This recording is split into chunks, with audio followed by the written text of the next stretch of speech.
প্রতি বছর বাংলা নববর্ষের ঠিক দুদিন আগে করা হয় নীল ষষ্ঠী পুজো এবং আজ সেই পুণ্য দিন। জানেন কেন করা হয় এই নীল ষষ্ঠীর পুজো?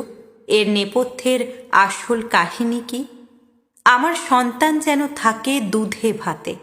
বাংলার ঘরে ঘরে মায়েরা এই চিরকালীন আশা আর প্রার্থনা নিয়ে নীল পুজো বা ষষ্ঠী ব্রত পালন করেন। এক সন্তানহারা দুঃখিনী মায়ের কাহিনী আজ আপনাদের সঙ্গে শেয়ার করব।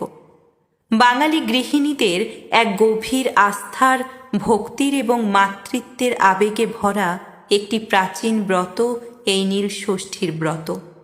বাংলার ঘরে ঘরে চৈত্র সংক্রান্তির আগের দিন এই ব্রত পালন করা হয় সন্তানের মঙ্গল কামনা, সুস্থ জীবন ও অকাল মৃত্যু রোধ করতে।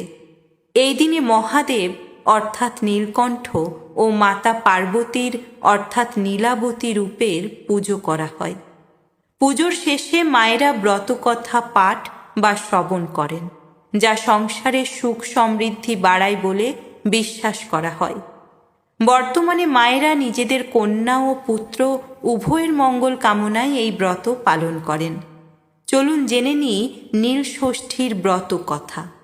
এক দেশে এক ব্রাহ্মণ আর ব্রাহ্মণী বাস করতেন।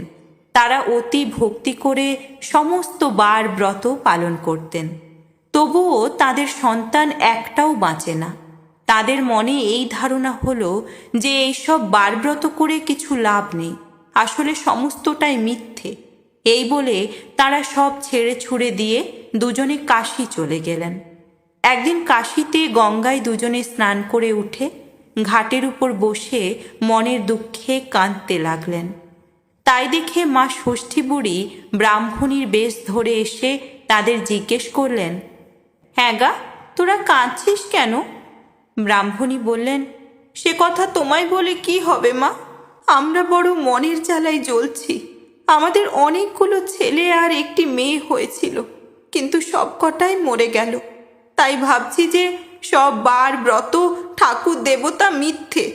আমরা তো কোনো বার ব্রত বাদ দিইনি, তবে কেন আমাদের সব সন্তান মরে গেল?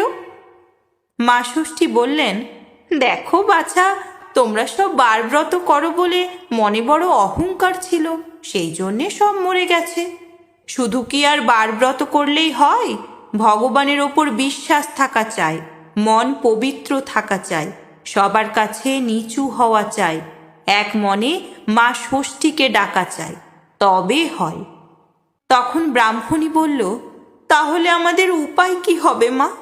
মা ষষ্ঠী জিজ্ঞাসা করলেন, তোরা কি নীল ষষ্ঠী করেছিস? ব্রাহ্মণী বলল, সে কি মা, কই ও ব্রত তো আমরা জানি না। তখন মা ষষ্ঠী বললেন, সমস্ত চৈত্র মাস সন্ন্যাস করে শিব পুজো করবে। তারপর সংক্রান্তির আগের দিন সমস্ত দিন উপোস করে সন্ধ্যার সময় নীলাবতীর পুজো করে নীলকণ্ঠ শিবের ঘরে বাতি জ্বেলে দিয়ে মা ষষ্ঠীকে প্রণাম করে তবে জল খাবে। ওই দিনকে ষষ্ঠীর দিন বলে।